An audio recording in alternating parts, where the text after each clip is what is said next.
volta com o CBN Maceió para a gente falar um pouquinho aqui sobre direito médico, né? Você ouviu tanto falar aqui na CBN, as televisões, enfim, no Brasil inteiro e sites têm conversado muito sobre até que ponto a relação do médico para com a operadora de determinado plano de saúde que detém, por exemplo, uma unidade hospitalar, e é uma coisa que eu critico muito, e não só eu, há muita gente que lida com o tema tem criticado muito. O fato é, eu posso impor ao médico uma condição de tratamento que ele não aprova, que ele simplesmente não acredita. Eu posso impor prescrições, como é o que vem sendo discutido por aí. Olha, na linha conosco, o advogado especialista em direito médico, é também o presidente da comissão relacionada aos assuntos de saúde na OAB de Alagoas. Doutor Juliano Pessoa, é sempre um prazer tê-lo aqui no CBN Maceió. Um bom dia. Bom dia, Lisa. É uma satisfação mais uma vez participar do programa. E bom dia a todos que acompanham a CBN e a todos que estão nos ouvindo nesse momento. Bem, é um assunto palpitante, não é, doutor? Até que ponto uma autoridade, mesmo que sendo uma autoridade médica, mas que está agindo do ponto de vista administrativo em determinada unidade hospitalar, pode ou não interferir na conduta médica, doutor Juliano? Realmente, Elisa, você aborda de forma bem precisa, né? É muito delicado, eu diria, esse tipo de interferência, né? Até porque, se nós observarmos sob o ponto de vista da ética médica, né? Conforme o que está preconizado no Código de Ética Médica, isto afronta de forma direta, né, os ditames do Código de Ética Médica, né? que assevera que o médico deverá exercer a sua profissão com autonomia plena, não sendo este obrigado a prestar qualquer serviço que contrarie os ditames da sua consciência e bem como que afrontem a sua autonomia enquanto profissional, né? Então, realmente, isso é algo aterrorizante, eu diria, né?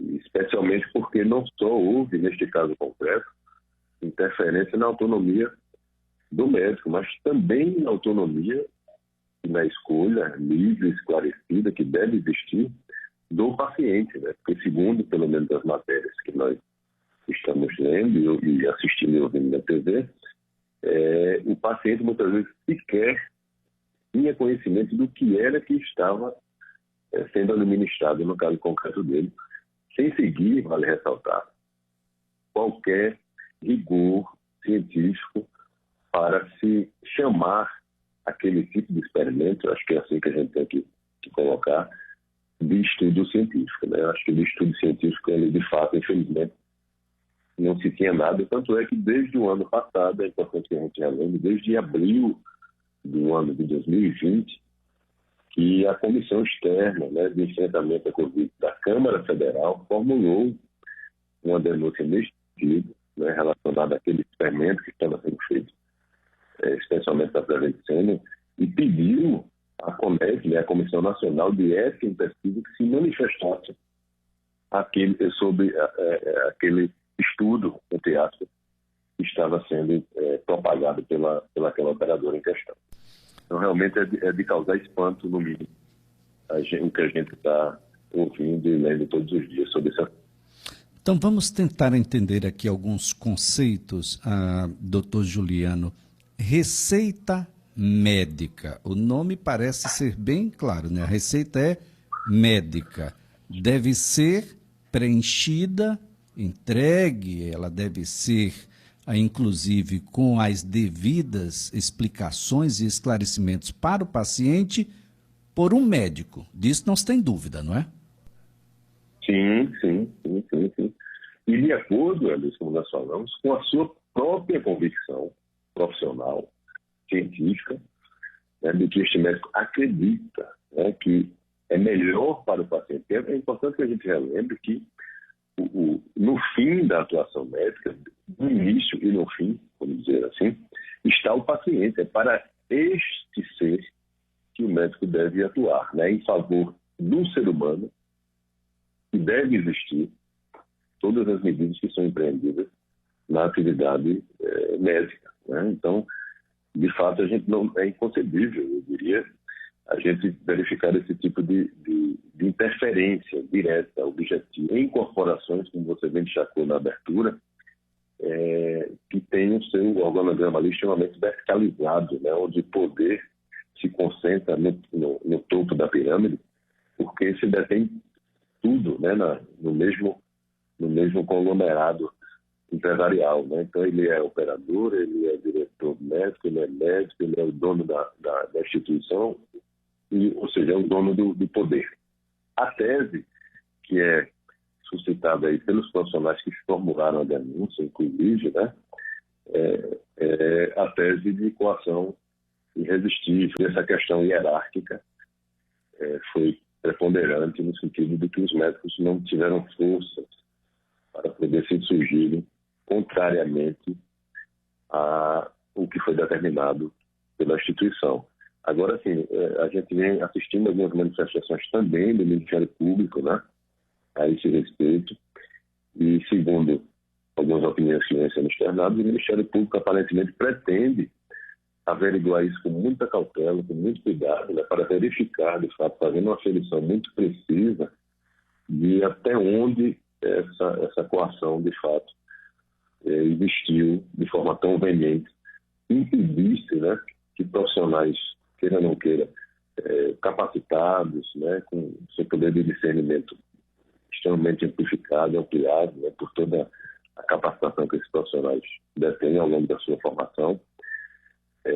Profissionais que muitas vezes atuam em outras instituições também, não dependem unicamente, né, muitas vezes de somente uma instituição que ele presta serviço, e de, em momento algum, esses profissionais terem conseguido, de fato, se insurgir ali para poder formular a denúncia que deveria ter sido feita lá atrás. Logicamente que a conduta da instituição como um todo ela é muito mais gravosa e deve receber, de fato, toda a reprimenda necessária, porque é criminosa, de fato, a atuação dessa empresa.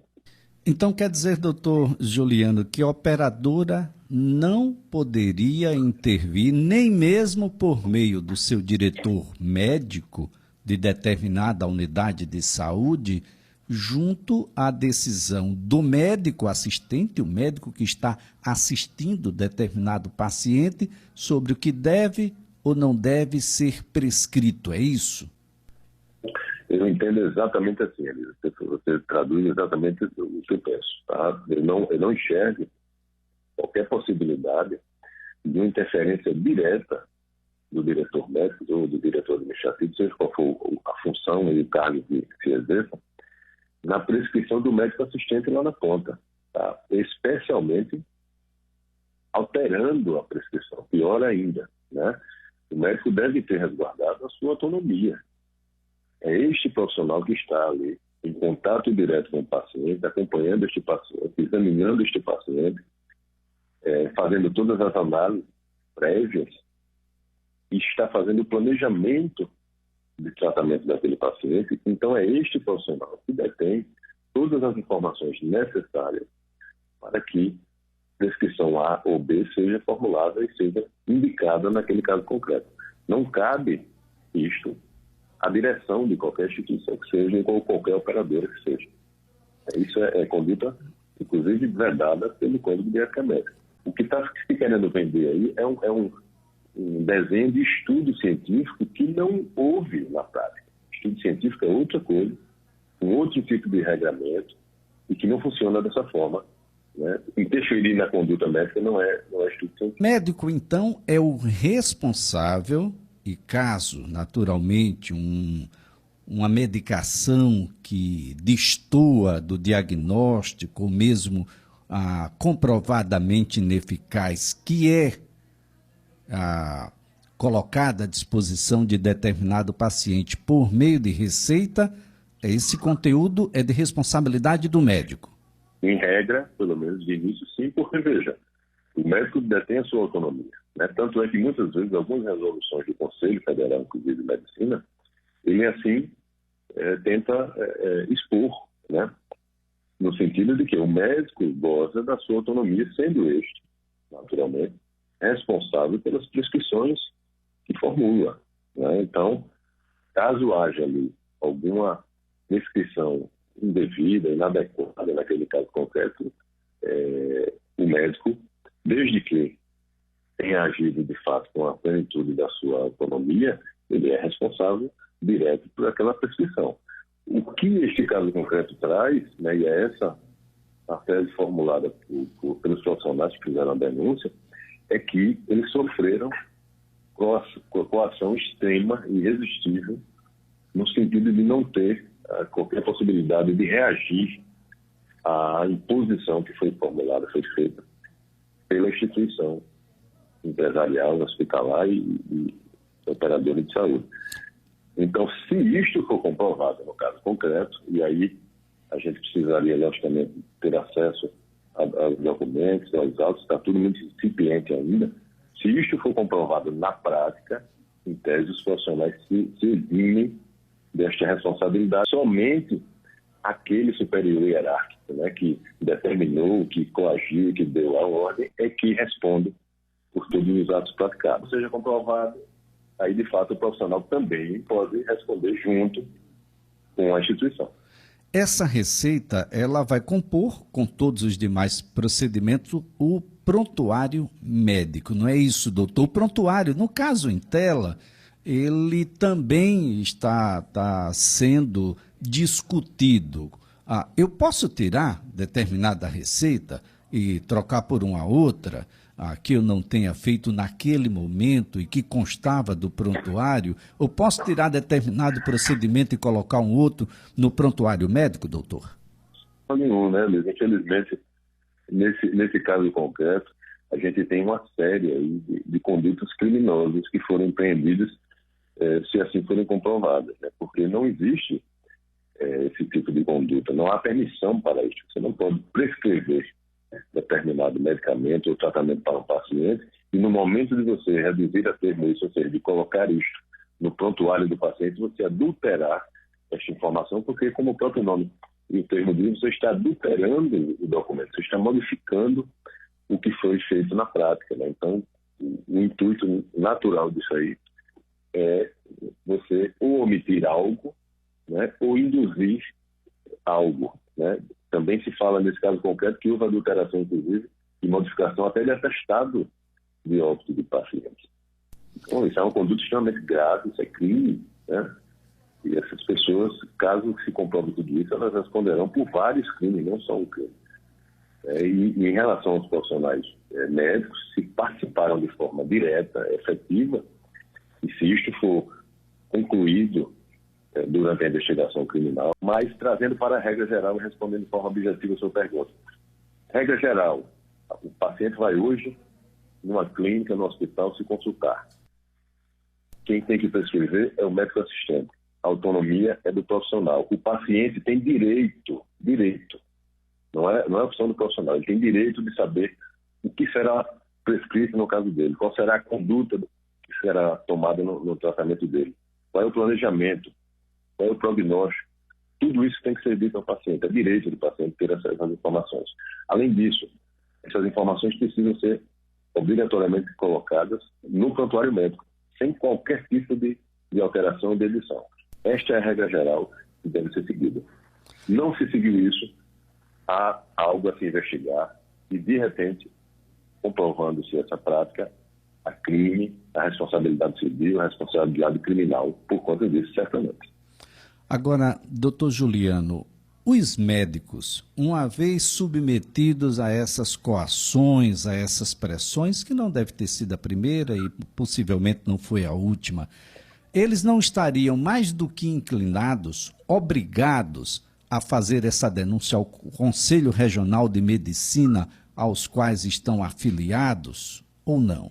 Inclusive, um procurador esse disse que ele levantou essa tese no sentido de que a gente não poderia comparar um profissional médico, assim como um advogado, um engenheiro, seja profissionais que detêm uma formação mais apurada, que se debruçam muito na literatura, na liturgia para se formar, ou seja, que tem uma condição social, muitas vezes, diferenciada, né? Nossa sociedade, como a nossa chama, de desigual.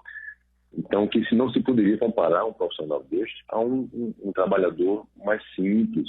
E o procurador suscita justamente isso, né? De que o profissional médico, ele muitas vezes sequer é submetido somente a uma única instituição para prover o seu sustento da sua família, né? Então, que, em tese, ele teria o dever de formular essa denúncia, mesmo que isto viesse a trazer a sua demissão. Tal. Mas que isto não traria um prejuízo extremamente volumoso do ponto de vista de que o profissional, a partir daí, não teria mais como prover sustento para a sua família e por isso ele se submeteu. Então, existe também essa discussão até que ponto aqueles profissionais não tinham, de fato, a possibilidade de cumprir o seu dever, porque realmente você ressalta com muita felicidade aí na sua fala que, regra geral, era dever desses profissionais, a partir do momento que algum diretor administrativo, médico, que seja, viesse tentar intervir na sua conduta enquanto profissional, ele não só deveria se negar a cumprir tal mandamento, como automaticamente ele teria, sim, o dever de reportar isto ao conselho de classe, né, porque estava se tendo ali uma afronta direta ao Código de Ética Médica e ao exercício de forma autônoma da sua profissão. Então, realmente isso deveria acontecer. Agora, os motivos pelos quais isto não aconteceu neste caso concreto, aí caberá a estes profissionais provar, demonstrar cabalmente que foram realmente impedidos de assim proceder para que eles sejam, de repente, eximidos de responsabilidade. Eles não conseguiram demonstrar efetivamente esse impedimento.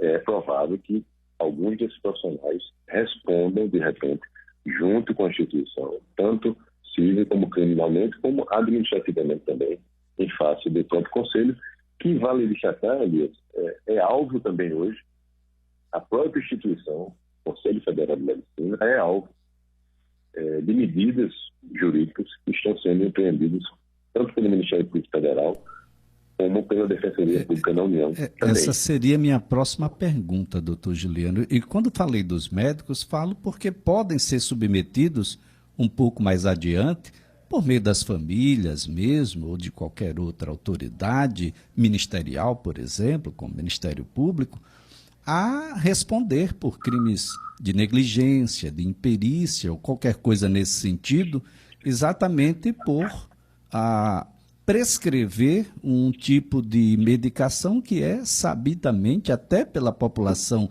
leiga hoje no país, de que é ineficaz, de tanto que se bate nessa tecla. Daí o porquê da minha pergunta sobre a ausência de uma denúncia por parte dos médicos junto ao seu conselho regional, o conselho onde estão. O Conselho Federal de Medicina é algo bastante estranho, não é? O silêncio durante toda essa pandemia do Conselho Federal de Medicina é para lá de estranho. Há quem imagine até criminoso, porque é uma autoridade que não pode se silenciar no momento tão crítico, tão diferenciado da humanidade como que a gente está passando hoje. E a pergunta que fica, eu gostaria que o senhor pudesse nos ajudar, é qual é o papel que cumpriria, o que vai cumprir, não sei, da Agência Nacional de Saúde Suplementar, ANS, doutor? Exato, Elisa. É aquela coisa. Veja, foram fatos que foram denunciados, como eu até mencionei aqui, a própria denúncia formulada pela Comissão Extraordinária de Enfrentamento da Covid-19 da Câmara Federal, né, que pediu esclarecimentos às instituições. E tanto o Conselho Federal como a própria ANS, mesmo sem uma formulação direta de algum profissional, né, que faça parte daquela instituição, que traga o fato, mas se o fato chega ao conhecimento da instituição de alguma forma, isso foi muito noticiado não só na imprensa, mas também existiram movimentações formais de algumas instituições pedindo esclarecimentos, penso eu que ambas as instituições deveriam, no mínimo, requerer informações, como vieram a fazer somente agora, após esse escândalo ganhar proporções maiores. Então, veja só, isso é uma conduta que muitas pessoas estão questionando, que deveria ter sido alvo de movimentação da agência lá atrás, em 2020, quando essas informações começaram a ser ventiladas e propagadas na imprensa como um todo. A impressão que nós temos enquanto especialistas, e boa parte da população muitas vezes leiga também tem, de uma certa omissão de instituições que têm por fim, por dever, monitorar, fiscalizar isso é verdade, doutor Juliano. Essas instituições. Isso é verdade. Doutor Juliano, muito obrigado mesmo. Excelente dia para o senhor.